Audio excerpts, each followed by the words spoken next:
The old man's weathered hands trembled as he clutched his military ID, while the gate agent loudly announced his first-class seat was being given to a more valuable customer. In his faded Vietnam veteran cap, he shuffled quietly toward the back of the plane, past the whispers and stares, never speaking a word about the Purple Heart citation folded neatly in his wallet, or about the Distinguished Service Cross citation carefully preserved for 53 years. What the gate agent couldn't have known was that 30,000 feet above them, in a private jet rapidly changing course, the airline's president had just received a phone call that would change everything. The name Colonel James Morrison meant nothing to them now, but in exactly 8 minutes, that would change forever. Was this elderly man really the legendary Air Force pilot who had saved 154 lives in what the Pentagon still calls the impossible landing? Subscribe to our channel if you believe no hero should ever be forgotten, and let's honor those who served in silence. The scene at Gate B-17 had drawn uncomfortable glances from nearby passengers, but none dared to intervene. The gate agent, Sandra Mills, a 28-year-old who'd been with the airline for just under 2 years, continued typing away at her computer, deliberately avoiding eye contact with the elderly man before her. Her fingers moved with practiced efficiency as she processed the seat reassignment, the metallic clack of keys punctuating the tense silence. "I've already explained, sir," she said, her voice carrying a hint of irritation. "Your seat has been reassigned due to an overbooking situation. We're offering you a $200 flight voucher for the inconvenience." She glanced at his worn military ID again, treating it with the same dismissive attitude she'd shown to his gentle protests. Colonel James Morrison stood perfectly still, his posture military straight, despite his 81 years. His eyes, pale blue that had once commanded respect across air bases worldwide, now reflected only quiet resignation. The distinguished Flying Cross pin on his lapel caught the fluorescent airport lighting, a small glimmer of honor largely unnoticed by the rushing crowds. A young mother with 2 children had already been escorted to his original seat, 1A, while Morrison waited for his new boarding pass. The woman had been vocal about her children needing to sit together, and Sandra had quickly identified Morrison as the easiest passenger to downgrade. "Here's your new boarding pass, sir," Sandra said, sliding the paper across the counter.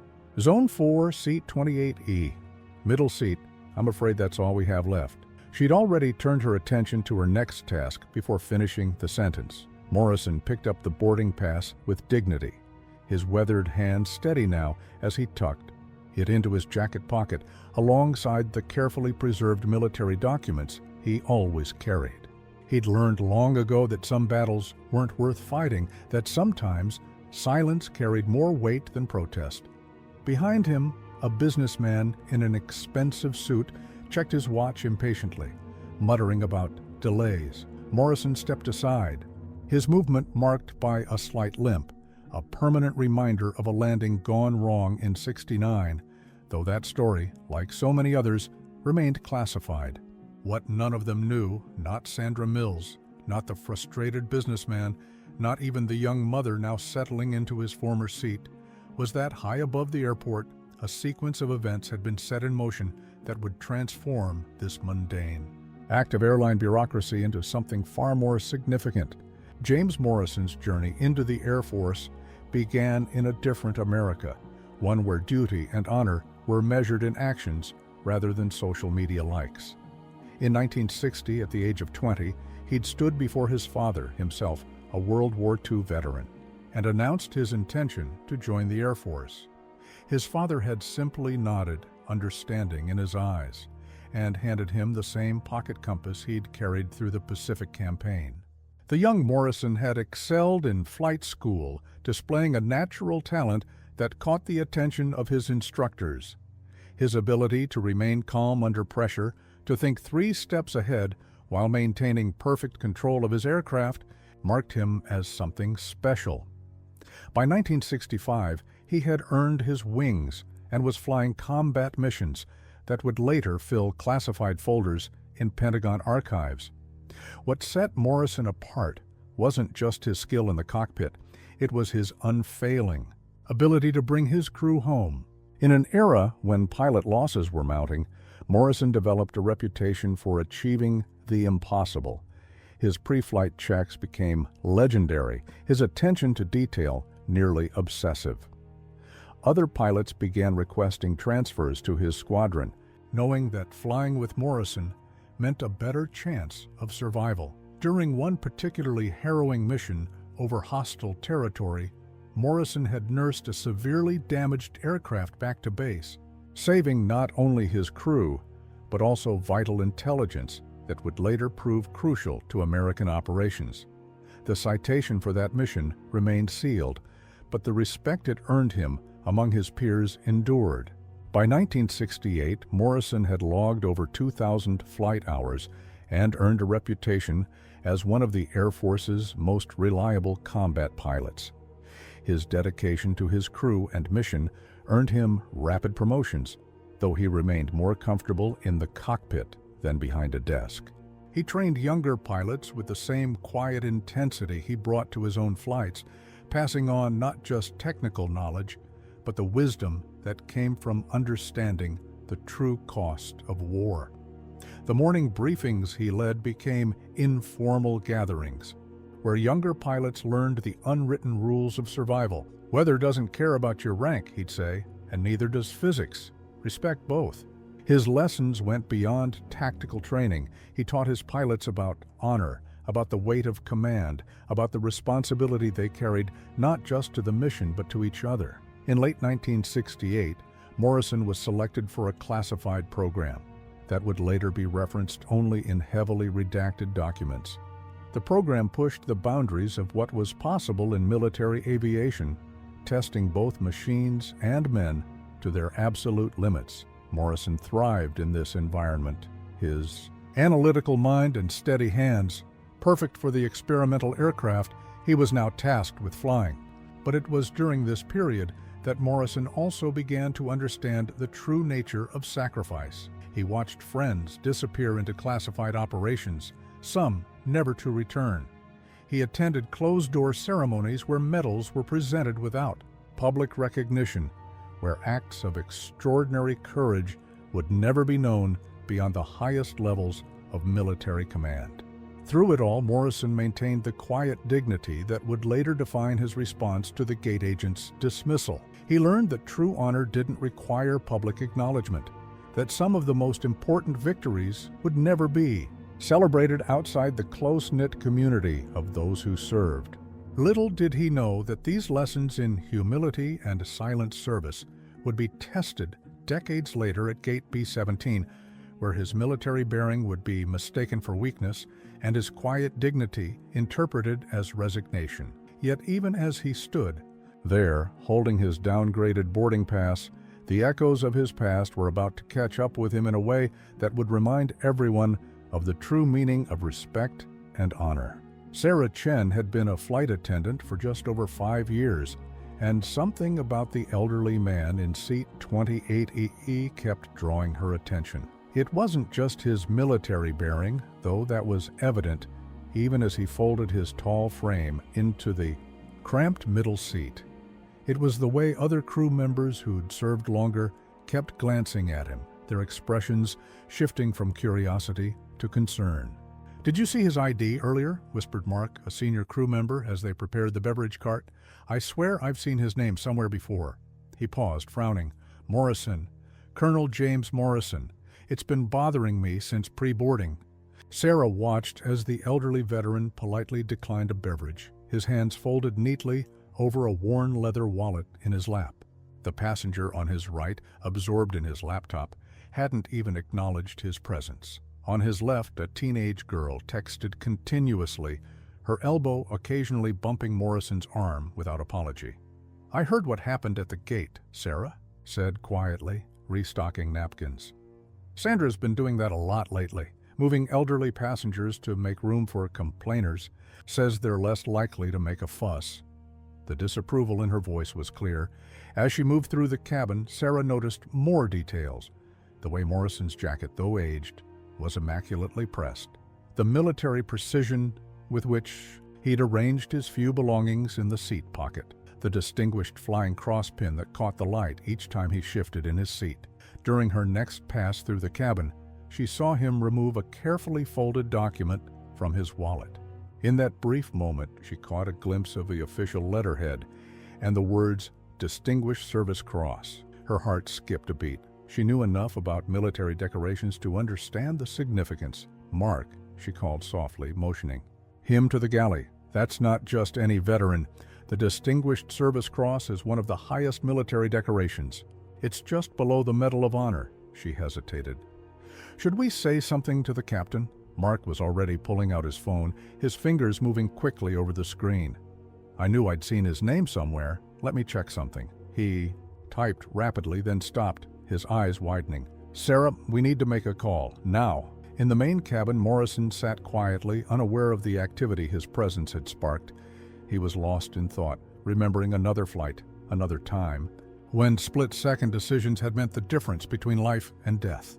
His right hand absently traced the edge of the citation in his wallet, a habit developed over decades of carrying it. The teenage girl next to him finally looked up from her phone, catching sight of the military document. For a moment, her expression shifted from boredom to curiosity. "Are you, like, in the military or something?" she asked, her first acknowledgement of his existence since takeoff. Morrison smiled gently. "I was, yes, a long time ago." His voice was soft but clear, carrying the kind of authority that came from years of command. "Did you fly planes?" she asked, her phone temporarily forgotten. Before he could answer, a subtle shift in the aircraft's engine noise caught his attention. Few would have noticed it, but to Morrison, it was as clear as a spoken word. The plane was beginning an unscheduled turn. In the cockpit, Captain David Reynolds was receiving an urgent message from air traffic control. His expression grew increasingly serious as he listened, his eyes darting to the passenger manifest in front of him. Meanwhile, Sarah and Mark had retreated to the rear galley, their heads close together, as they looked at Mark's phone screen. The article he'd found was from an obscure military aviation website, but the implications of what they were reading made their earlier actions seem woefully inadequate. "We need to contact ground operations immediately," Mark said, his voice tense. "This isn't just about a seat assignment anymore. Do you realize who we have back here, what he did?" Sarah was already reaching for the aircraft's communication system, her hand trembling slightly as she lifted the handset. Above them, through the small galley window, she could see the contrail of another aircraft, a private jet, moving to parallel their course. The next few minutes would transform what had begun as a routine domestic flight into something that would be remembered by everyone on board. In seat 28E, Colonel James Morrison continued to sit quietly, unaware that his past was about to catch up with his present in a way that would remind everyone of the true meaning of honor and respect. 30,000 feet above the commercial airliner, in a Gulfstream G650, William Hayes, President and CEO of Atlantic Airways, was reviewing quarterly reports when his private line rang. The caller ID showed it was Marcus Chen, his chief of staff, who never used this line except for urgent matters. "Bill, we have a situation," Marcus said without preamble. "Colonel James Morrison is on Flight 2317 right now. One of our gate agents downgraded him from first class to make room for a family." Hayes sat up straighter, the name triggering a memory. "Morrison? Not the same Morrison from the Saigon incident." "Yes, sir. The one they called the Ghost of Thunder Valley." "But there's more." Marcus's voice grew tighter. "He's also the pilot from Operation Sky Shield, the classified operation that saved those hostages in '73. Hayes closed his eyes, remembering the briefing he'd received when he took over as CEO.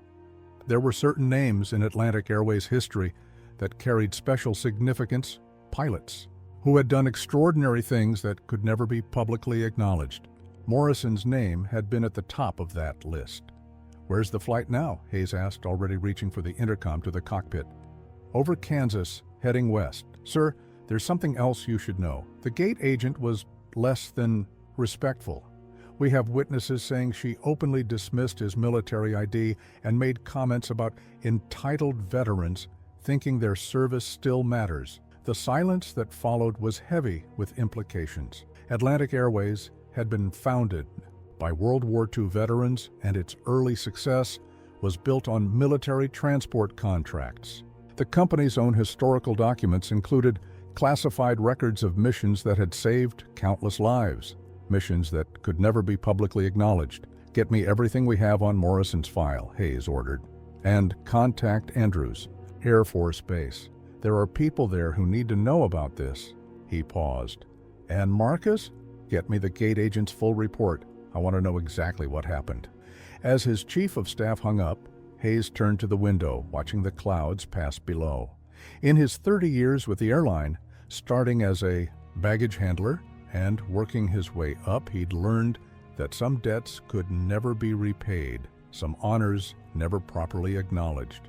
But today, he had a chance to right at least one wrong. "Captain," he called to the cockpit, "we need to change course, match the heading of Flight 2317, and get me a direct line to their aircraft." The Gulfstream banked smoothly, its powerful engines adjusting to the new heading. Hayes pulled out his phone, scrolling through old emails until he found what he was looking for: a classified brief about Operation Sky Shield, with Morrison's name prominently featured. The details were still heavily redacted, but the core facts remained clear. In 1973, Morrison had done something so extraordinary that it had earned him not just the Distinguished Service Cross, but a permanent place in classified aviation history. The full story had never been released, but its echoes had shaped airline security protocols for decades. "Sir," his assistant called from the cabin door, "I have Andrews Air Force Base on the line. General Mitchell himself is asking to speak with you." Hayes nodded, picking up the secure phone. The next few minutes would set in motion a sequence of events that would remind everyone, from gate agents to passengers to airline executives, about the true cost and meaning of service. In his mind, he was already composing the message that would be sent to every Atlantic Airways employee by day's end. It would begin with a simple truth. Today, we were reminded that heroes walk among us, often unrecognized, carrying honors they never speak of, bearing sacrifices we may never know. Thunder Valley, 1973. The mission that would later be known as the Impossible Landing began on a moonless night with 3 transport aircraft flying dark through a storm that should have grounded them. Colonel James Morrison, then a major, sat at the controls of the lead aircraft, his eyes constantly scanning both instruments and the occasional lightning-illuminated clouds around them. In the cargo hold behind him, 38 critically wounded soldiers lay strapped to stretchers, their lives depending on his ability to get them to the medical facility within the next 4 hours. The nearest safe airstrip had been destroyed by enemy artillery just 6 hours earlier, and their fuel reserves were dropping faster than planned due to the headwind. "Status report," Morrison called to his co-pilot, Captain Thomas Reed, who was checking their remaining fuel for the 3rd time in 10 minutes. 2 hours, 15 minutes of fuel remaining, sir. Weather getting worse ahead." Reed's voice was steady, but Morrison could hear the underlying tension.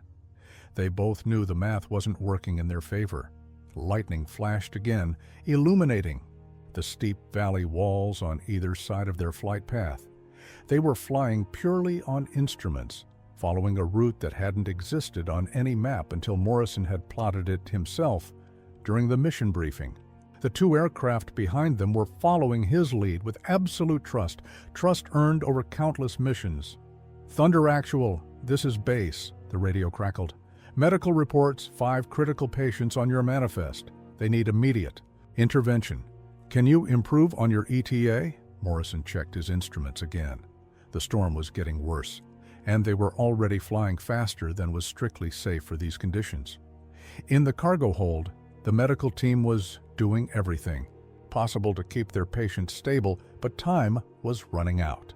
That's when the first engine warning light flickered on. "Sir," Reed said quietly, "we're getting ice buildup on engine 2. de-icing systems struggling with these temperatures. Morrison nodded, his mind already calculating alternatives. The valley ahead narrowed significantly, with peaks rising well above their current altitude. Going over them would burn too much fuel. Going around would take too long.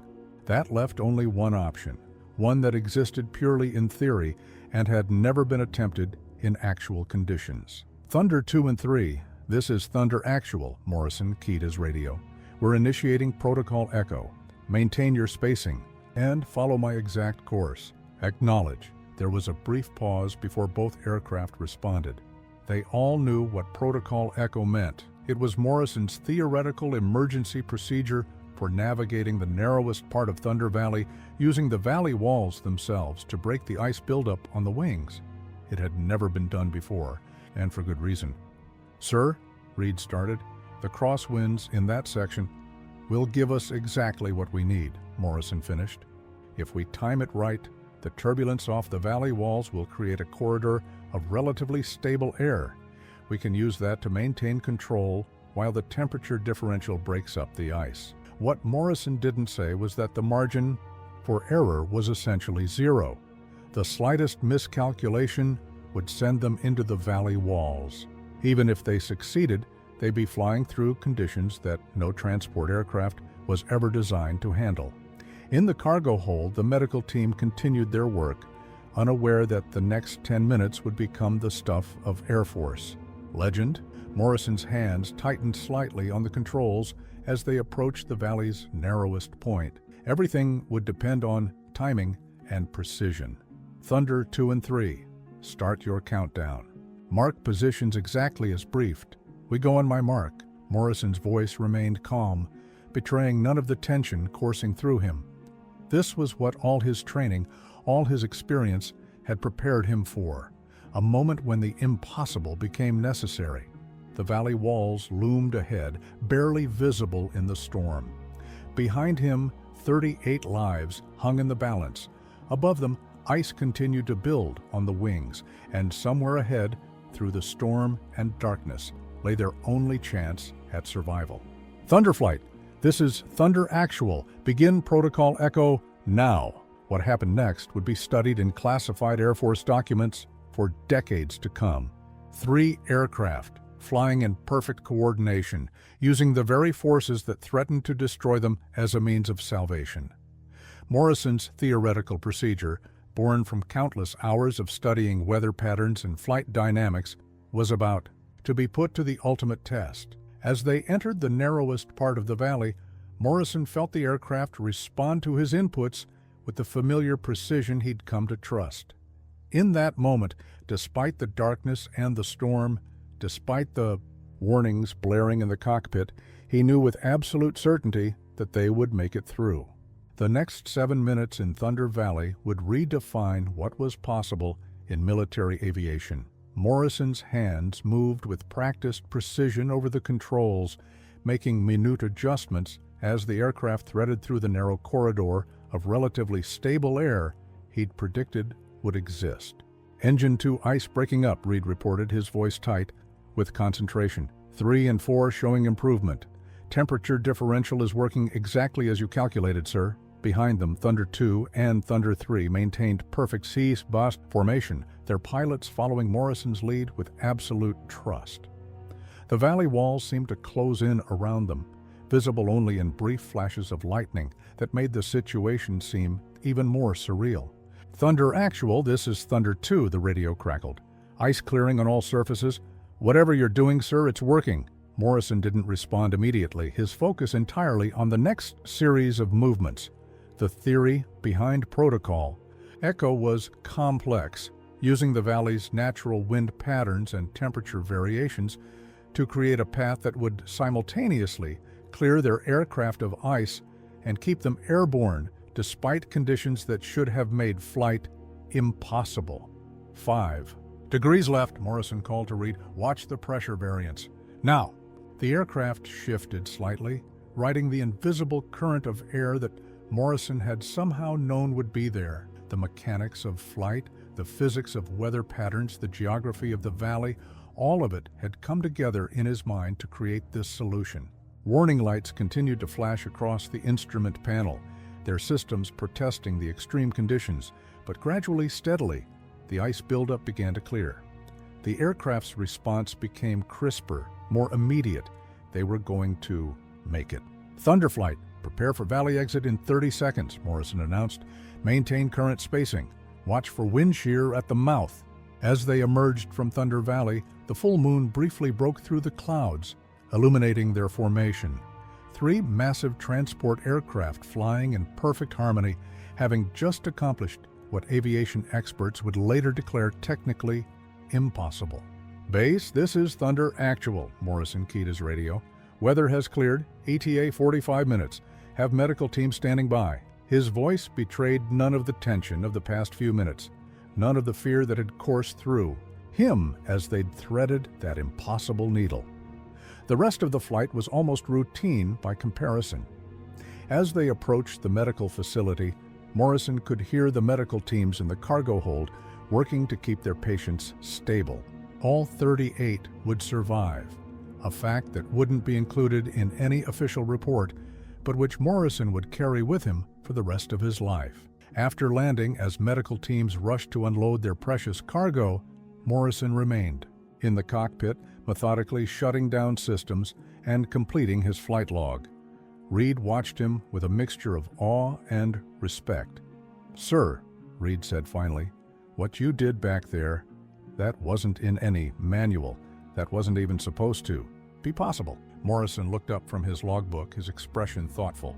"Sometimes, Captain, what's possible isn't about what's in the manual. It's about understanding the fundamentals so completely that you can see solutions others might miss." He paused, then added quietly, "And sometimes it's about knowing that failure simply isn't an option." The mission would be classified immediately, the details of Protocol Echo restricted to the highest levels of military aviation. The technique Morrison had developed would be studied, analyzed, and eventually incorporated into extreme weather rescue protocols, though few would ever know its origin. Years later, aviation experts would attempt to recreate the conditions in simulators, trying to understand exactly how Morrison had achieved what he did. Their conclusions would all be the same.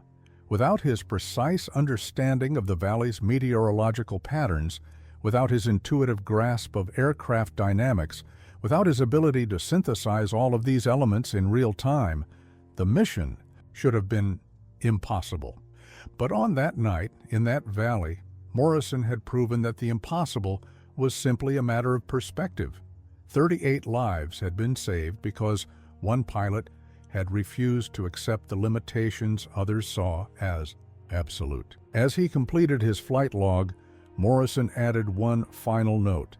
Protocol Echo executed as theorized, results consistent with predicted outcome. The understatement was characteristic of the man, the same quiet dignity that would, decades later, allow him to accept a seat downgrade without complaint, carrying honors few would ever know about.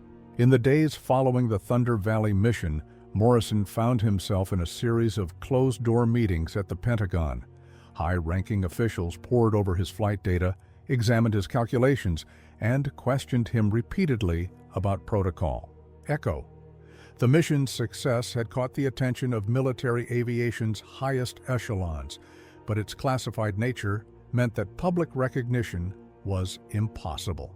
"Major Morrison," General Howard Matthews said during one such meeting, "what you accomplished in Thunder Valley goes beyond anything we've seen before, but the sensitive nature of the operation, the location, and the personnel involved." He paused, shuffling through the papers before him. "Everything about this mission will remain classified for at least 50 years. Morrison sat straight in his chair, his expression neutral. "Understood, sir. The mission's success is what matters." His response was characteristic: duty before recognition, service before self. The Distinguished Service Cross was presented in a private ceremony attended only by those with the highest security clearances. The citation was carefully worded to obscure the mission's true nature, while acknowledging its extraordinary significance. Morrison accepted the honor with the same quiet dignity he brought to everything else. But the classification of the mission carried a personal cost that few understood. The 38 soldiers whose lives he'd saved would never know his name. Their families would never understand the full story of how their loved ones made it home. The technique he'd developed, which would later save countless other lives, would be attributed to classified military research. In the years that followed, Morrison continued to fly, continued to serve, but Thunder Valley had changed him. He carried the weight of unspoken victories, of honors that could never be acknowledged. The classification meant that even his closest family members couldn't know the full extent of his service. His wife Sarah noticed how he would sometimes pause when thunder rolled overhead, his mind clearly elsewhere. She learned not to ask about certain missions, understanding that his silence wasn't a choice, but a duty. On their mantle, the Distinguished Service Cross sat in its case, its citation deliberately vague, a reminder of sacrifices that would remain unknown. The hardest part, he confided to her one night years later, isn't keeping the secrets. It's knowing that there are families out there who deserve answers, who deserve to know the full story of how their loved ones made it home. But we carry these silences because we have to, because sometimes protecting the mission means protecting the story too. The classification extended beyond the mission itself. The calculations Morrison had made, the understanding of weather patterns, and aircraft dynamics that had made Protocol Echo possible, all of it was sealed away in classified documents. Other pilots would study redacted versions of his technique, learning the basic principles without ever knowing their origin. In military aviation circles, rumors persisted. Thunder Valley became something of a legend, whispered about in officer clubs and pilot briefing rooms. Some claimed it was impossible, that no aircraft could have done what the stories suggested. Others, those who knew Morrison or had served with him, simply nodded when the topic came up, understanding that some achievements had to remain unsung. The silence wore on him in subtle ways. At air shows or military ceremonies, he would sometimes hear younger pilots discussing theoretical flight maneuvers that he had actually performed, debating the possibility of techniques he had already proven possible. But the classification meant he could only listen, could only carry the knowledge that what they thought impossible had already been done. Years passed, and the world changed. New aircraft, new technologies, new threats emerged, but the lessons of Thunder Valley, carefully obscured in classified documents, continued to influence military aviation. Emergency protocols were updated, training programs modified, all based on insights that could never be fully explained. Morrison watched from a distance as his innovations saved other lives, as his techniques were adapted and evolved. The satisfaction of knowing his work made a difference had to be enough. The recognition he'd never sought, never needed, remained locked away in Pentagon vaults, a secret among secrets. Now, decades later, as he sat in seat 28E of a commercial airliner, those same qualities, duty, honor, quiet dignity, remained evident in every aspect of his bearing. The classification that had hidden his achievements from the world had also taught him that true valor didn't require public acknowledgement, that some of the greatest acts of courage would never be known beyond the smallest circles. What he couldn't know was that the silence surrounding Thunder Valley was about to be broken, not by the declassification of documents or the passing of time, but by a series of events set in motion by a simple seat reassignment and the recognition of those who understood the true meaning of service. The atmosphere in the main cabin had shifted subtly but distinctly. Word of Morrison's identity had begun spreading among the flight attendants, creating a ripple effect that was gradually reaching the passengers. The teenage girl who had earlier ignored him was now listening intently as he quietly described his early days of flight training. "So, you really flew in combat?" she asked, her phone forgotten in her lap. "What was the scariest moment?" Morrison smiled gently. "The scariest moments weren't about me," he said. "They were about the responsibility we had to others. Every time we flew, someone was counting on us to get them home safely. In first class, the young mother who had been given Morrison's original seat was beginning to notice the changed behavior of the crew. The flight attendants' glances toward the back of the plane, their hushed conversations, and their suddenly more formal demeanor sparked her curiosity. "Is everything all right?" she asked Sarah Chen during a drink service. Sarah hesitated before responding. "Ma'am, the gentleman who was originally assigned your seat, he's someone very special, a decorated war hero. We've just learned who he really is." The mother's expression shifted from confusion to concern. "A war hero? And he was moved to make room for us?" She glanced at her children, now peacefully watching movies on their tablets. "I would never have asked if I'd known." Meanwhile, in the cockpit, Captain Reynolds was receiving more details about their distinguished passenger. Each new piece of information made the seat reassignment seem more egregious.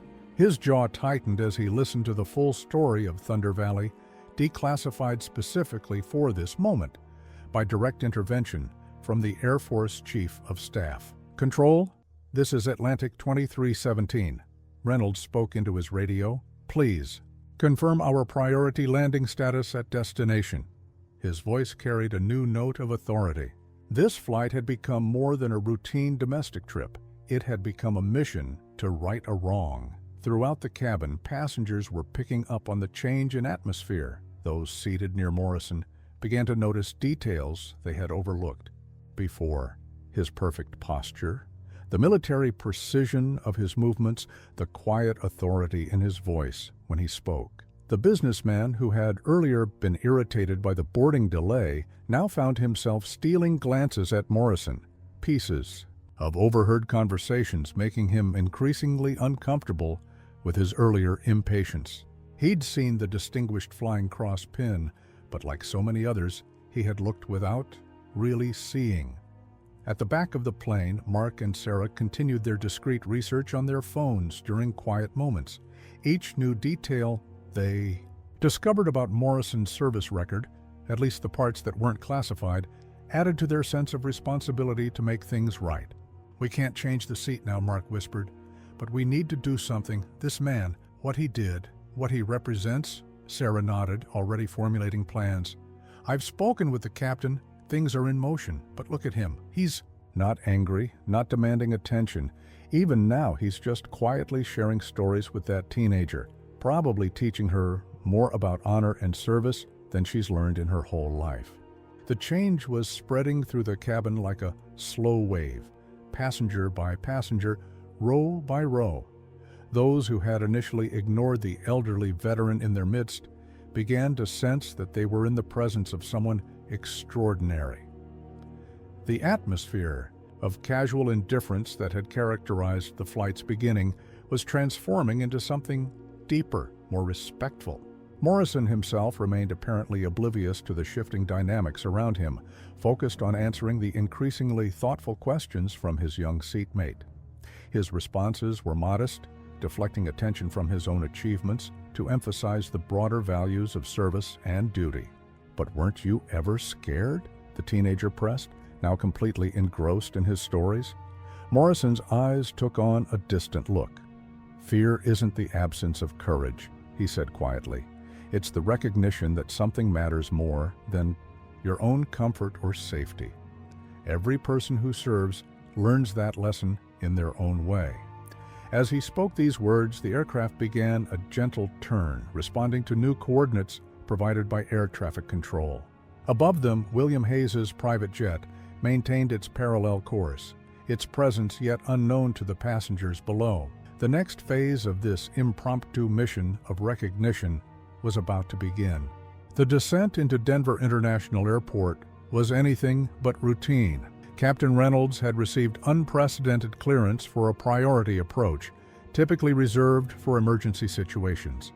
But, as he would later explain to investigators, this was an emergency of honor. "Atlantic 2317, you are cleared for priority landing on runway 17R, the controller announced. Be advised you have an honor escort approaching from your starboard side." Morrison still engaged. in conversation with his young seatmate, was the first to notice the unusual engine sound. His trained ear picked up the distinct pitch of military aircraft before anyone else could see them. Through the starboard windows, two F-16s from the Colorado Air National Guard emerged from the clouds, taking up escort positions alongside the commercial airliner. Their appearance caused a stir among the passengers, phones coming out to capture the unexpected sight. "Ladies and gentlemen," Captain Reynolds' voice came over the intercom, carrying an unusual note of emotion, "this is your captain speaking. We are being joined by an honor escort for our final approach into Denver. Among us today is Colonel James Morrison, United States Air Force, retired, whose service to our nation includes achievements that—" He paused, choosing his words carefully given the classified nature of much of Morrison's service, "that have saved more lives than we may ever know." The cabin fell silent. All eyes turned toward seat 28E, where Morrison sat straight-backed, his expression a complex mixture of emotion and composure. The teenage girl beside him looked at him with new understanding, suddenly aware that she had spent the last hour talking with a living legend. "Sir," she said quietly, "I think those planes are for you." Morrison nodded slightly, his eyes fixed on the F-16s. He recognized the squadron markings, the same squadron he had once commanded, though that too was part of classified history. On their other side, the businessmen who had earlier shown such impatience now stood despite the seatbelt. "Sign."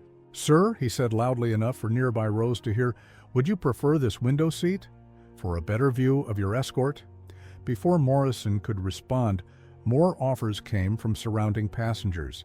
The entire mood of the cabin had transformed. The same people who had earlier ignored his presence now competed to show their respect. But it was the young mother from first class who made the most dramatic gesture. Having learned the full story from the flight attendants, she had made hers way to the back of the plane, her children in tow. "Colonel Morrison," she said, her voice carrying clearly in the hushed cabin, "my seat, your seat, in first class, is empty. Please, it would honor us if you would return to it for landing." Morrison looked up at her, seeing the genuine remorse and respect in her eyes. "That's very kind," he said softly, "but unnecessary. These seats," he gestured to his surrounding row, "they've given me something more valuable than comfort. They've given me the chance to share stories with this young lady here, to remind her that service isn't about recognition." The mother persisted, her children watching, wide-eyed. "Sir, please, let us correct our mistake. Let us show that we understand now what we didn't before." As if on cue, a third F-16 appeared outside, this one carrying special markings that only Morrison would recognize, the distinctive emblem of Thunder Squadron, officially decommissioned decades ago, but somehow present today. Captain Reynolds' voice came over the intercom again. "Colonel Morrison, sir, we have a message from General Mitchell at Andrews Air Force Base. Thunder Valley remembers. The sky honors its own." The effect of these words on Morrison was subtle but profound. His hand moved unconsciously to the Distinguished Service Cross citation in his pocket, touching the paper that had carried its carefully worded secrets for so many years. Sarah Chen appeared at his row, her professional demeanor softened by evident emotion. "Colonel, sir, we've been instructed to prepare for a special arrival. Would you allow us to reseat you for landing?" Morrison looked around at the faces now turned toward him, the teenager who had learned about service through his stories, the businessman who had found humility, the mother who sought to right a wrong, the flight attendants who had recognized what others had missed. In their eyes he saw something he had never sought, but which moved him deeply: understanding. "Very well," he said quietly, standing with military precision despite his years. As he moved toward the front of the aircraft, passengers spontaneously stood in their seats, creating an impromptu guard of honor. The same cabin that had earlier dismissed his presence now bore witness to the power of recognition too long delayed. Outside, the honor escort maintained their formation, their presence a visible reminder that some debts of gratitude transcend time and classification. As Morrison settled into his original seat, the Denver skyline came into view, and with it, the first signs that this journey of recognition was far from over. As Flight 2317 taxied to its gate, the scene outside the terminal windows defied normal airport protocol. A formation of Air Force Honor Guard members stood at attention on the tarmac, their dress uniforms pristine in the afternoon sun. Behind them, a line of vehicles, including several black SUVs with government plates, waited with military precision. William Hayes stood at the front of the reception committee, his Gulfstream having landed 10 minutes earlier. Beside him, General Mitchell, who had flown in from Andrews Air Force Base on minimal notice, adjusted his uniform jacket. Both men understood the historical significance of this moment. "Everything verified?" Hayes asked quietly. Mitchell nodded. "Thunder Valley files declassified by Executive Order 20 minutes ago. Limited release, but enough to do this right." He paused, then added, 50 years is long enough for some heroes to wait." Inside the aircraft, Morrison remained in his first-class seat as the other passengers were instructed to stay seated upon arrival. Captain Reynolds had left the cockpit to stand at attention near the forward door, his own military background evident in his bearing. "Ladies and gentlemen," Sarah Chen's voice carried clearly through the cabin, "we have a special announcement. Today, we have the privilege of witnessing a moment of long overdue recognition. With permission from the highest levels of the Air Force, I have been authorized to share something with you." She unfolded a paper that had been transmitted to the aircraft during their descent. In 1973, Colonel James Morrison, then a major, commanded a classified mission that saved 38 critically wounded soldiers in conditions that were deemed impossible to fly in. Using calculations and techniques he developed himself, he led 3 aircraft through a treacherous mountain valley in conditions that no pilot had survived before or has replicated since. The cabin was absolutely silent. Morrison sat perfectly. Still, his eyes forward as decades of classified history began to emerge into the light. The mission, known as Thunder Valley, remained classified for national security reasons. But today, by special executive order, we can finally acknowledge what Colonel Morrison and his crew achieved. The technique he developed that night, known as Protocol Echo, has since saved hundreds of lives in military and civilian aviation. The teenager who had sat next to Morrison in 28E was quietly crying. The businessman who had ignored him earlier had his head bowed. The mother who had inadvertently taken his seat stood with her children, teaching them through her own tears about the meaning of true honor. "Colonel Morrison," Sarah continued, her voice steady despite her emotion, "on behalf of Atlantic Airways, the United States Air Force, and a grateful nation, we ask your permission to open these doors and give you the welcome home you deserved 50 years ago." Morrison stood slowly, his bearing as straight and proud as it had been in his cockpit over Thunder Valley. "The honor," he said quietly, "belongs to the 38 soldiers we carried that night, and to the crews who trusted me enough to follow." The door opened to reveal the honor guard, standing at perfect attention. As Morrison appeared in the doorway, General Mitchell's command rang out across the tarmac. "Present arms!" The snap of rifles coming to salute position echoed across the concrete. Morrison descended the aircraft steps with measured pace, returning the salute with practiced precision. Behind him, passengers crowded the aircraft windows, phones recording but mostly forgotten in their hands, as they witnessed something more meaningful than a viral moment. William Hayes stepped forward. "Colonel Morrison, sir, I'm William Hayes, President of Atlantic Airways. We owe you an apology," and so much more. Morrison shook his head slightly. "No apologies needed, Mr. Hayes. I learned long ago that honor isn't about where you sit on an aircraft. It's about how you carry yourself, wherever you are." "Sir," Hayes continued, "with your permission, we'd like to make some changes at Atlantic Airways. Changes that will ensure no veteran, especially one of your caliber, ever faces disrespect on our aircraft again." General Mitchell stepped forward next, holding a folder with classified markings still visible. "Colonel, the President has authorized me to present you with something that's been waiting 50 years to be said publicly." He opened the folder, revealing a certificate with the presidential seal. "Your actions over Thunder Valley didn't just save 38 lives that night. The protocol you created has become the foundation of modern adverse condition flight operations. Today, we can finally say thank you." As Mitchell spoke, more vehicles were arriving. Local media, alerted by the unusual honor guard presence, had begun to gather, but more importantly, several buses were pulling up carrying men in their 70s and 80s, survivors from Thunder Valley, finally able to meet the pilot who had brought them home that impossible night. Morrison stood straighter, if that was possible, as he recognized what was happening. After 50 years of silence, Thunder Valley's story was finally emerging into the light, bringing with it a recognition that transcended mere ceremony. This was about something more profound, the acknowledgement that some acts of courage echo far beyond their moment, touching lives decades after they occur. The truth about Thunder Valley emerged piece by piece over the next hour, each revelation adding new layers to a story of extraordinary courage and quiet professionalism. As the survivors from that night approached Morrison, many walking with canes or assisted by family members, the full impact of his actions became clear to everyone present. "I never knew your name," said James Cooper, now 73, who had been one of the critically wounded soldiers on Morrison's aircraft.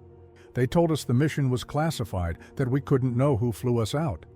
But I remembered the way you handled that aircraft, like it was an extension of yourself. For 50 years I've wondered who got us home that night." Morrison gripped the man's hand firmly. "We were just doing our job, Mr. Cooper. The real courage was in the men we carried." One by one, the survivors came forward. Each had a story, a memory, a piece of that night that had stayed with them through the decades. Some brought photos of the families they'd been able to raise because Morrison had gotten them home. Children, grandchildren, great-grandchildren, who existed because one pilot had refused to accept impossible odds. William Hayes stood slightly apart, watching the reunions with a mix of emotion and professional determination. His assistant was already drafting a company-wide memo that would reshape Atlantic Airways' approach to military veterans. But more than policy changes, Hayes recognized that this moment represented something his airline had nearly forgotten: the true meaning of service. Sandra Mills, the gate agent who had initiated the seat reassignment, had been brought to the airport by company officials. She stood at the edge of the gathering, watching as the impact of her actions and the magnitude of the man she had dismissed became devastatingly clear. "Ms. Mills," Hayes said quietly, approaching her, "I trust you're learning something valuable today." "Sir," she began, her voice trembling, "I never knew. I didn't understand." "None of us did," Hayes interrupted gently. "That's the point. We stopped looking past the surface, stopped recognizing that every veteran carries stories we may never know. That changes today." The media had begun broadcasting live, their cameras capturing the moment when Morrison was reunited with Captain Reed, his co-pilot from Thunder Valley. The two men embraced briefly, 5 decades of shared silence finally broken. "They still teach Protocol Echo at the Academy," Reed revealed, his voice thick with emotion. "They never knew where it came from, but it saved countless lives since that night. Every pilot who's ever used it to fly through impossible weather, they were following your lead, Jim, even if they didn't know it." General Mitchell stepped forward again, this time with a different document. "Colonel Morrison, the President, has asked me to inform you that your original mission report from Thunder Valley will be enshrined at the Air Force Academy, redacted where necessary, but preserved as a testament to what one pilot's innovation and courage can achieve." Morrison accepted the news with characteristic humility, but those who looked closely could see the emotion in his eyes. 50 years of carrying these stories alone, of knowing what had happened but never being able to speak of it, were finally ending. The teenager from the flight had been allowed to join the gathering. She stood near Morrison, watching in awe as history unfolded around her. "Colonel Morrison," she said, during a quiet moment. "Thank you for teaching me about service today. I understand now why you didn't complain about the seat." Morrison smiled gently. "Sometimes the best lessons come from unexpected places. Remember that courage isn't about recognition. It's about doing what's right, even when no one knows your name." As the afternoon continued, more details of Thunder Valley emerged. Military aviation experts, hastily assembled, explained to the media how Protocol Echo had revolutionized emergency flight procedures. The technique Morrison had developed under fire had become a cornerstone of modern aviation safety, saving lives in both military and civilian aircraft. But perhaps the most powerful moment came when one of the survivors, now a grandfather of 5, approached Morrison with a small, worn piece of paper. "I've carried this for 50 years, he said, unfolding what proved to be a page torn from a military notebook. "The medic on your plane wrote down the pilot's words when we thought we weren't going to make it. Just 2 sentences. Failure is not an option. I'm getting you home." Morrison stared at the paper, recognizing his own words from that desperate night. In that moment, surrounded by the lives he'd saved and the legacy he'd created, the true measure of his service became clear to everyone present. It wasn't just about one night in a stormy valley. It was about the ripples that spread from that moment, touching lives across decades, saving others he would never meet. Sandra Mills sat alone in William Hayes's office at Denver International Airport, the events of the day replaying in her mind. The television mounted on the wall silently showed news coverage of the ongoing celebration outside, where Colonel Morrison continued to reunite with those whose lives he had touched. Her hands shook slightly as she reviewed the passenger manifest from Flight 2317, her eyes lingering on Morrison's name. How many other veterans had she treated with the same casual dismissal? How many other hidden heroes had she failed to recognize? "It's overwhelming, isn't it?" Hayes said quietly, entering the office and closing the door. "Learning that the elderly veteran you downgraded was actually a legend in military aviation?" Sandra straightened in her chair, fighting back tears. "Sir, I don't know what to say. My behavior was inexcusable." Hayes sat down across from her, his expression thoughtful. "Tell me, Sandra, why did you make that decision this morning? Be honest." She swallowed hard. "It was easier. The mother was being insistent about sitting with her children, and she paused, the reality of her actions hitting her anew. "I saw an elderly man who seemed unlikely to complain. I thought I was being efficient." "Efficient," Hazy repeated the word slowly. "You know, that's exactly what Colonel Morrison was that night over Thunder Valley. Efficient, precise, professional. But he combined those qualities with something we seem to have forgotten in our industry: respect for the individual." He pulled out a folder and placed it on the desk between them. "This is going to be our new veteran recognition program. I want you to help develop it." Sandra looked up in surprise. "Sir, you're not terminating my employment?" Hayes shook his head. "No, Miss Mills. You're going to help us fix this. Starting tomorrow, you'll be working with our training department and veteran affairs coordinators. Who better to help design sensitivity training than someone who has learned its importance firsthand?" Outside the office windows, they could see more vehicles arriving. Veterans groups from across Colorado had begun gathering, drawn by the news of Morrison's presence and the declassification of Thunder Valley. "Your first assignment," Hayes continued, "is to interview Colonel Morrison if he's willing. Learn his story, not just Thunder Valley, but his whole career. What it means to serve, what it means to carry honors you can't speak of, what it means to be dismissed by the very society you sacrificed to protect." Sandra wiped her eyes. "Do you think he'll even speak to me after what I did?" "That's the thing about men like Colonel Morrison," Hayes said softly. "They understand human failure better than most because they've seen the cost of it. They also understand redemption." He stood and walked to the window. "Look out there. Every person gathering to honor him today has a story about how they failed to recognize him at some point. The difference is what we do with that recognition when it finally comes." Sandra joined him at the window. Below, Morrison was speaking with a group of Air Force cadets who had rushed to the airport upon hearing the news. Even from this distance, his bearing was unmistakable. The same quiet dignity she had dismissed that morning, now commanding the rapt attention of everyone around him. "Sir," she said hesitantly, "when I processed his downgrade, I noted in the system that he was uncooperative because he took too long to move. I did that to justify the involuntary seat change." The admission felt like poison leaving her system. Hayes nodded slowly. "Your first task in developing the new program will be to audit every such notation in our system. Find the veterans we've mishandled, write personal apologies, create a protocol that ensures this never happens again." A knock at the office door interrupted them. General Mitchell entered, his expression serious. "Mr. Hayes, we've been getting calls. Other veterans, other classified missions. Colonel Morrison's story. It's opening doors we didn't even know were closed." Hayes turned to Sandra. "You see? What happened today isn't just about one seat assignment or one veteran. It's about a society remembering how to recognize quiet honor." He picked up the folder containing the new program outline.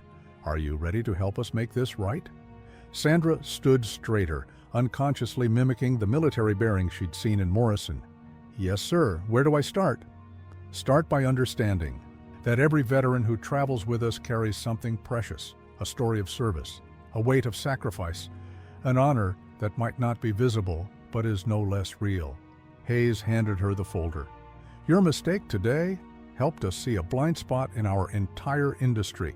Now, help us fix it." Through the window, they watched as Morrison continued greeting the growing crowd, his humble presence a reminder that true heroes often walk among us unrecognized. The day's events had triggered something larger than anyone had anticipated, a reawakening of respect, a reminder of the cost and meaning of service, and a chance for redemption that extended far beyond. One gate agent or one airline? Within hours of Colonel Morrison's arrival in Denver, Atlantic Airways began implementing sweeping changes throughout its organization. William Hayes had moved with the same decisive efficiency that characterized his rise from baggage handler to CEO, understanding that this moment required immediate and visible action. The first company-wide memo went out before sunset. Today, Atlantic Airways learned a powerful lesson about honor, service, and recognition. "We failed to identify and respect a decorated veteran who had saved countless lives through his service. This oversight ends now." The changes began at every level. Gate agents received immediate directives about veteran prioritization. Flight attendants were given new protocols for identifying and acknowledging service members. But more than procedural changes, Hayes insisted on a cultural transformation. "This isn't about policies," he told his executive team during an emergency meeting. "This is about fundamentally changing how we see our responsibility to those who served." Training programs were redesigned overnight. Sandra Mills, still processing her own role in the day's events, found herself working alongside military consultants to develop new sensitivity modules. Her personal experience, the shame of dismissing Morrison, and the enlightenment that followed became a powerful teaching tool. "We need to understand," she told a group of trainee gate agents the very next day, "that every veteran who approaches our counters carries invisible honors. Some of their greatest achievements may be classified. Some of their deepest sacrifices may never be publicly known. Our job is to treat each of them with the respect their service deserves." The impact spread beyond Atlantic Airways. Other airlines, seeing the media coverage and public response to Morrison's story, began examining their own veteran policies. Industry publications that had initially covered the story as a public relations crisis were now exploring deeper questions about corporate responsibility to veterans. The Morrison Protocol, as the new industry standards quickly became known, established clear guidelines for airline treatment of veterans: priority boarding regardless of ticket class, automatic upgrades when seats were available, specials, assistance coordinates for elderly veterans, but most importantly, mandatory training in military courtesy and recognition. The Air Force Academy requested permission to incorporate the incident into their leadership curriculum. The story of Thunder Valley had always been taught in classified briefings, but now it carried a new lesson about dignity in the face of disrespect, about carrying honor without requiring recognition. William Hayes received calls from other CEOs, all asking the same question: how do we make sure this never happens in our companies? His answer was always the same: start by understanding that every veteran has a Thunder Valley in their history, a moment of extraordinary service that they carry quietly without expectation of acknowledgement. Morrison himself had become an unwitting catalyst for change. Though he had returned to his quiet life in Colorado Springs, his impact continued to ripple through the industry. The classified files from Thunder Valley, now partially declassified, became required reading for airline executives across the country. Aviation schools began incorporating Protocol Echo into their standard curriculum, finally able to credit its creator. The technique that had saved 38 lives in 1973 was now openly acknowledged as the foundation for modern adverse weather protocols. Sandra Mills threw herself into the new veteran recognition program with the zeal of the converted. Her office walls, once bare, now displayed military insignias and honors, each one representing a lesson in recognition and respect. She made it her personal mission to identify and honor veterans passing through her terminal. The hardest part, she confided to Hayes during a progress review, is knowing we can't undo past oversights. How many Colonel Morrisons did we fail to recognize before today? Hayes nodded thoughtfully. We can't change the past, but we can ensure the future is different. That's why your program is so crucial. Every veteran who passes through our terminals from now on will know that their service is seen and honored. Industry magazines began tracking what they called the Morrison effect, a measurable change in how airlines handled veteran passengers. Stories emerged of other elderly veterans being recognized and honored, their own classified missions and quiet sacrifices finally acknowledged. The teenager from Flight 2317, whose TikTok video of Morrison's arrival had gone viral, started a movement among her generation, Look Closer, encouraging young people to recognize and honor veterans in their daily lives. Her video showing Morrison's quiet dignity in the face of disrespect had struck a chord with millions. But perhaps the most significant change was invisible to the public eye. In break rooms and behind counters across the country, airline employees began sharing stories of veterans they'd encountered, honors they'd recognized, moments of service they'd acknowledged. The industry's culture was shifting, one interaction at a time, from efficiency first to recognition aware. The memo that Hayes had sent that first evening now hung in every Atlantic Airways office, its final line serving as a daily reminder. Today we learned that heroes walk among us quietly, carrying honors we may never know about. Our responsibility is not just to transport them, but to recognize and respect the weight of service they carry. This is how we honor those who served, by seeing them, truly seeing them, every time they pass through our doors. The Denver community's response to Colonel Morrison's story transcended typical media cycles. What began as a viral moment of recognition evolved into a sustained movement of veteran appreciation that spread far beyond the airport's boundaries. Local schools began requesting visits from veterans, not just for traditional holidays, but for ongoing discussions about service and sacrifice. The teenager from Flight 2317, Jessica Martinez, found herself invited to speak at these events, sharing her firsthand experience of learning about hidden heroes. I thought I knew what a hero looked like, she told a packed auditorium at Denver East High School.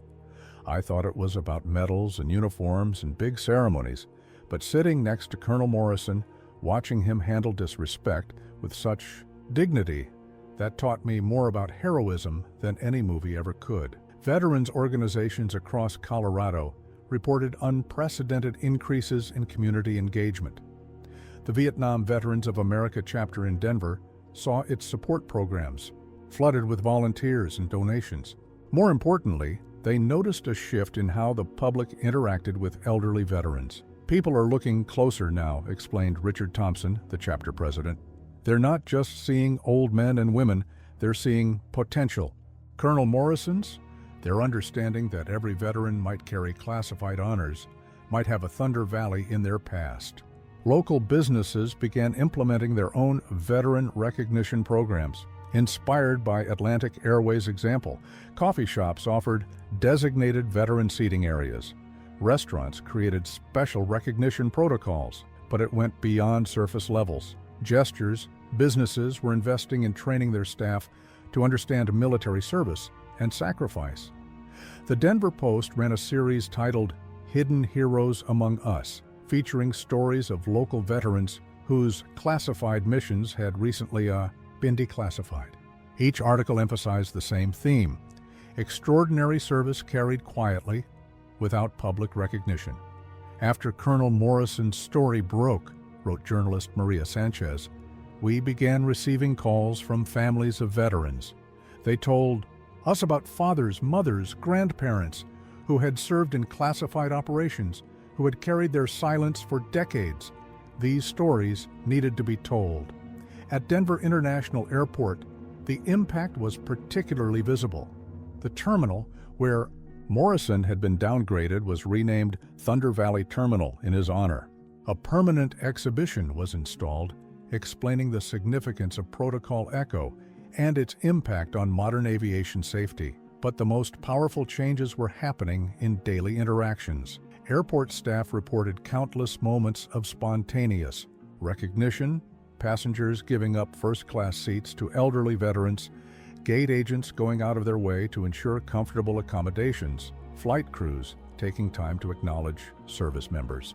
Sandra Mills, now leading veteran recognition training, shared these stories in her sessions. Last week, one of our agents recognized a veteran's Distinguished Service Cross pin, she told her class. Instead of just processing his boarding pass, she took the time to thank him properly, to acknowledge his service. After he passed through, she found out he was another Thunder Valley veteran, one of the pilots who had followed Colonel Morrison that night.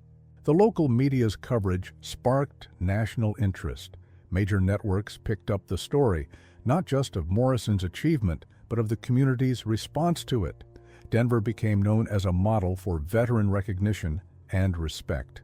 City officials worked with veteran organizations to create new programs for identifying and honoring service members living quietly in their communities.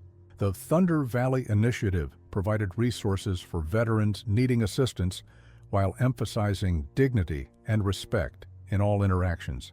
Local schools incorporated lessons about classified service into their history curricula. Students learned about the concept of quiet heroism, the idea that some of the greatest acts of courage might never make headlines or history books. We're teaching them to look beyond the visible, explained Dr. Sarah Chen, a curriculum developer and sister of Flight 2317's Sarah Chen. Every veteran has a story. Some can be told, some remain classified, but all deserve our respect. The impact on younger veterans was particularly noteworthy. Many reported feeling a renewed sense of pride and connection to their communities. The public's enhanced understanding of classified service meant they no longer had to struggle with the weight of untold stories alone. Colonel Morrison showed us that carrying classified honors doesn't mean carrying them in isolation, said Captain Michael Rodriguez, a recently returned veteran. The community's response has created a space where we can be recognized without having to break our silence. As summer turned to fall, the changes in Denver became more institutionalized. The City Council passed the Veterans Recognition Act, establishing protocols for veteran support and recognition across all public services. But more than legal frameworks, there was a fundamental shift in public consciousness. What happened at that gate in July wasn't just about one veteran or one airline, wrote the Denver Post's editorial board. It was about a community remembering how to truly see the heroes who walk among us every day. Colonel Morrison's story reminded us that sometimes the quietest among us carry the weightiest honors. 6 months after the events at Denver International Airport, the impact of Colonel Morrison's story continued to reshape how America recognized and honored its veterans. The changes that began with one airline and one community had sparked a national conversation about service, sacrifice, and the invisible honors many veterans carry. The Air Force Academy's new training center, dedicated to teaching Protocol Echo, opened with Morrison himself cutting the ribbon. The facility's main lecture hall, named Thunder Valley Auditorium, featured a wall-sized photograph of the mountain passage where Morrison had made history. Today's pilots will train in simulators that recreate the conditions of that night, explained Colonel Sarah Matthews, the center's commander. But more importantly, they'll learn about the decision-making process, the moral courage, and the quiet professionalism that made Protocol Echo possible.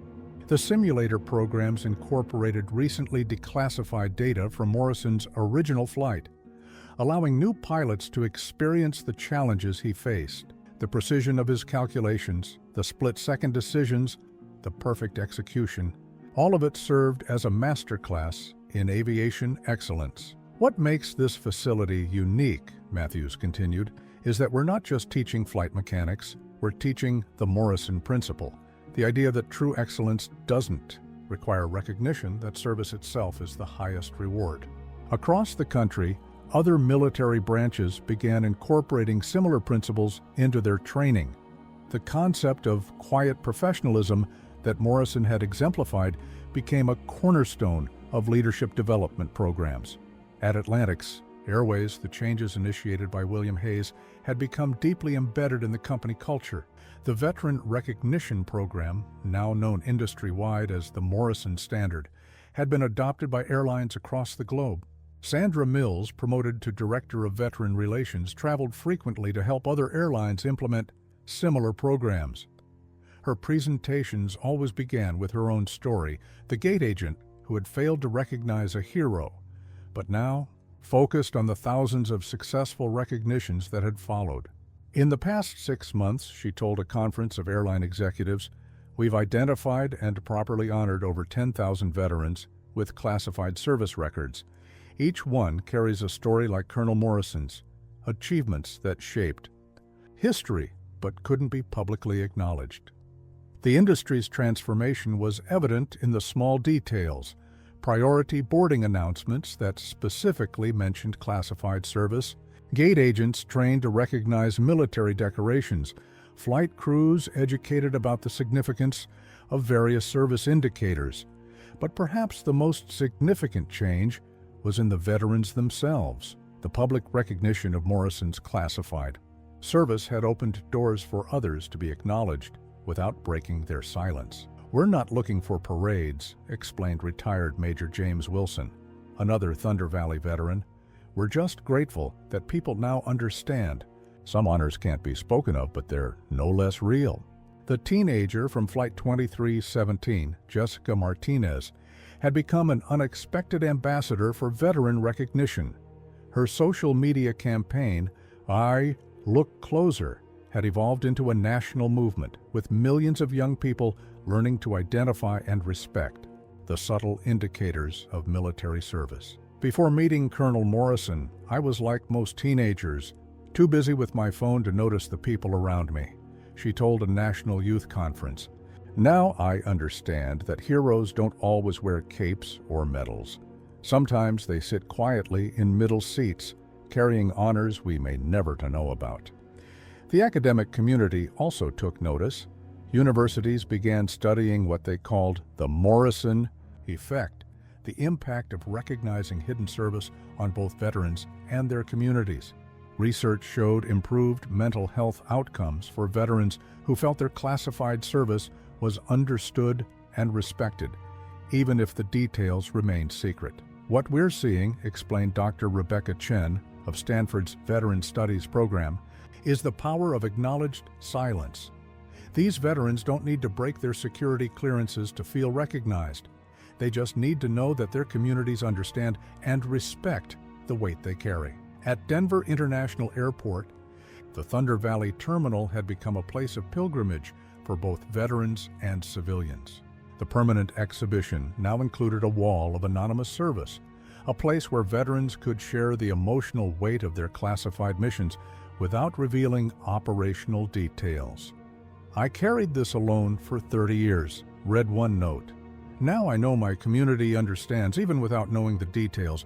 That makes all the difference." Morrison himself continued his quiet life in Colorado Springs, politely declining most interview requests, but always making time for fellow veterans. His home became an informal gathering place for those who carried classified honors, a place where unspoken understanding provided its own form of recognition. The greatest legacy of Thunder Valley, he told a small group of Air Force cadets, isn't the protocol or the lives saved. It's the reminder that service isn't about recognition. It's about doing what's necessary, what's right, even if no one ever knows your name. 1 year to the day after Flight 2317, Denver International Airport hosted a ceremony that would institutionalize the lessons learned from Colonel Morrison's story. The morning dawned clear and bright, the Colorado sky as vast and blue as it had been on that transformative day. The Thunder Valley Terminal was packed with an unusual mix of attendees, airline executives, military personnel, local community members, and most significantly, veterans whose classified service had shaped American history. They gathered around. A veiled installation at the terminal center, waiting for the ceremony to begin.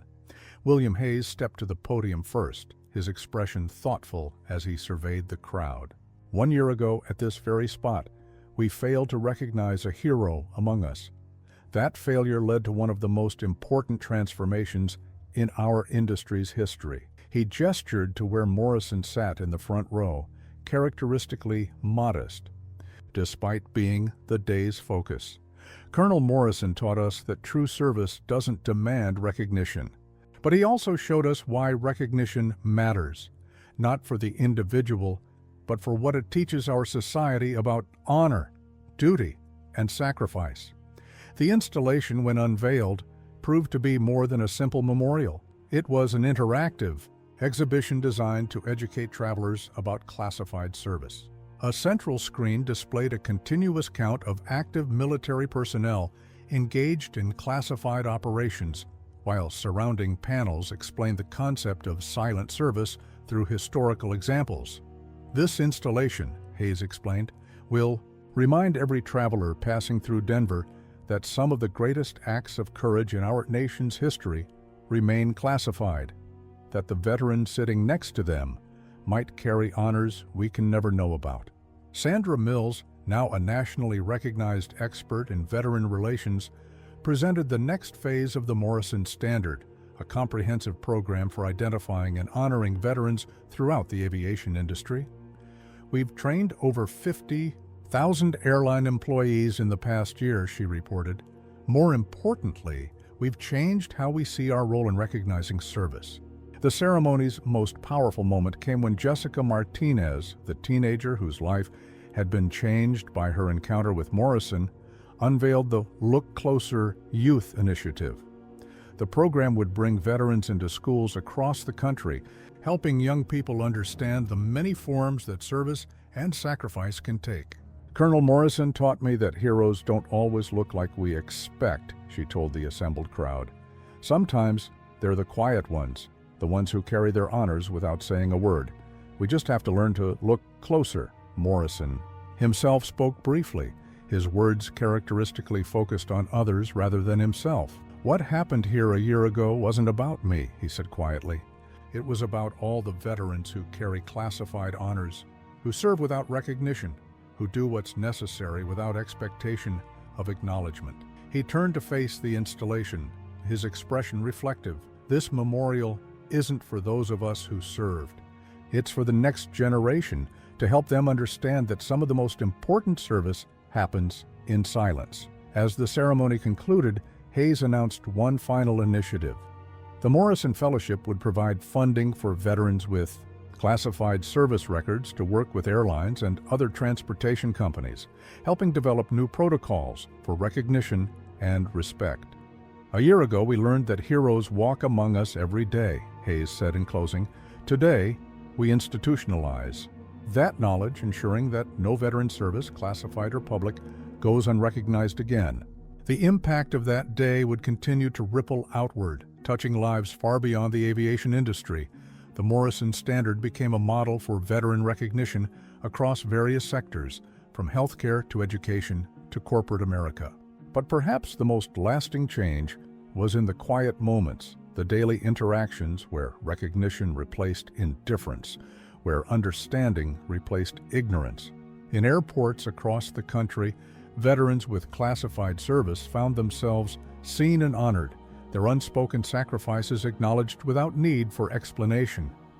As the crowd dispersed, Morrison lingered for a moment, studying the installation. The screen showed the current count of classified operations personnel, 47,392. Each number represented someone carrying their own Thunder Valley, their own untold story of service and sacrifice. "Sir," Jessica Martinez said, approaching him one last time, "thank you for teaching us how to see." Morrison smiled gently, his hand unconsciously touching the Distinguished Service Cross citation he still carried. "Thank you," he replied, "for learning to look." 18 months after Flight 2317, Colonel James Morrison stood at his gate in Denver International Airport, preparing to board another flight. This time, however, the experience was markedly different. The gate agent, a graduate of Sandra Mills' training program, immediately recognized the distinguished flying cross pin on his lapel and the quiet dignity in his bearing. "Good morning, Colonel Morrison," she said, her voice carrying the respect his service deserved. "Thank you for your service, sir. We've upgraded you to first class today." She didn't mention Thunder Valley or the events that had transformed the airline industry. She didn't need to. The recognition itself was enough.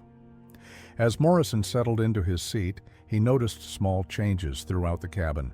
The pre-flight announcements now included a subtle but meaningful addition. "We're honored to serve our veterans today, including those whose service remains classified." The flight attendants were trained to recognize military decorations and respond appropriately. Even the in-flight magazine featured a regular column about veteran service stories, but it was the other passengers who showed the most striking transformation. A young businessman, noticing Morrison's service pins, stood up and offered a quiet thank you. A flight attendant discreetly ensured his comfort without making a show of it.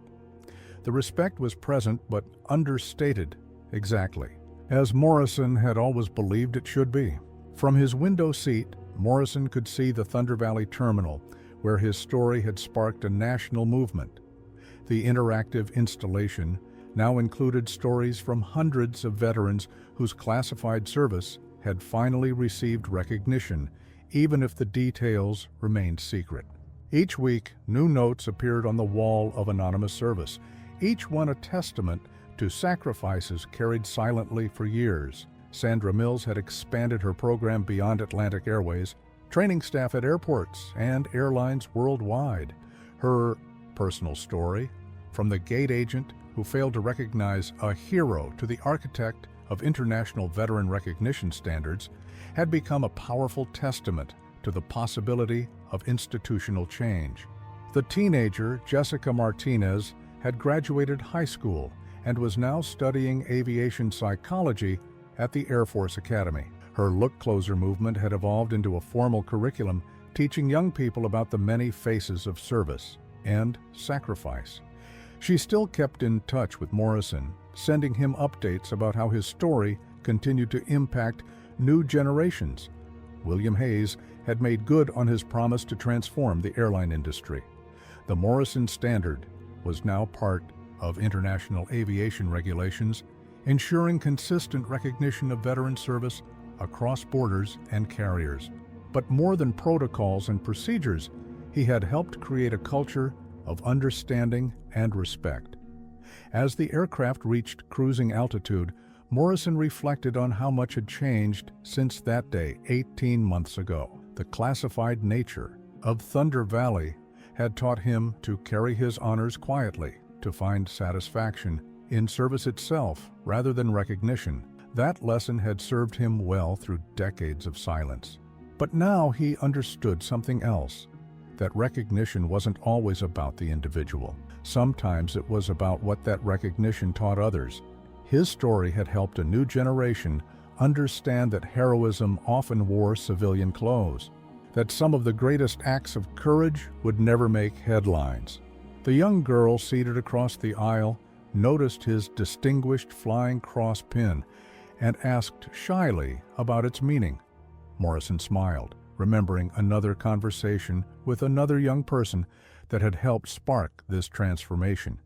He began, explaining the basics of military service, watching understanding dawn in her eyes. "So there are heroes everywhere?" she asked, wonder in her voice. "Just walking around, looking like regular people." Morrison nodded. "Service comes in many forms," he said quietly. "Some of the greatest heroes I've known never wore their medals, never spoke of their achievements. They just did what needed to be done." As the plane descended toward its destination, Morrison caught sight of his reflection in the window. The same man who had accepted a seat downgrade with quiet dignity now sat in first class, not because he demanded it, but because an industry had learned to recognize the value of service. The pilot's voice came over the intercom. "Ladies and gentlemen, we're beginning our descent, and it's my personal honor to announce that Colonel James Morrison is with us today. Sir, on behalf of all of us in aviation, thank you for teaching us to look closer to recognize the heroes among us." Morrison closed his eyes, thinking of all the other veterans out there, carrying their own classified honors, their own untold stories. Thanks to what had happened on Flight 2317, they would find a different world waiting for them, one that understood that some forms of service carried no visible medals, that some acts of courage would remain forever classified, but that all of them deserved recognition. The aircraft touched down smoothly, another routine flight transformed by the understanding that had grown from one moment of missed recognition. As passengers prepared to disembark, Morrison remained seated, watching the choreography of respect and recognition that had become standard throughout the industry. In his pocket, he still carried the Distinguished Service Cross citation from Thunder Valley. But now it represented something larger than his own service. It had become a symbol of all the quiet heroes whose stories might never be fully told, but whose service would no longer go unrecognized. "Welcome home, sir," the flight attendant said as he finally stood to leave. And in those simple words, Morrison heard the echo of everything that had changed, not just for him, but for every veteran who would pass through these terminals in the years to come.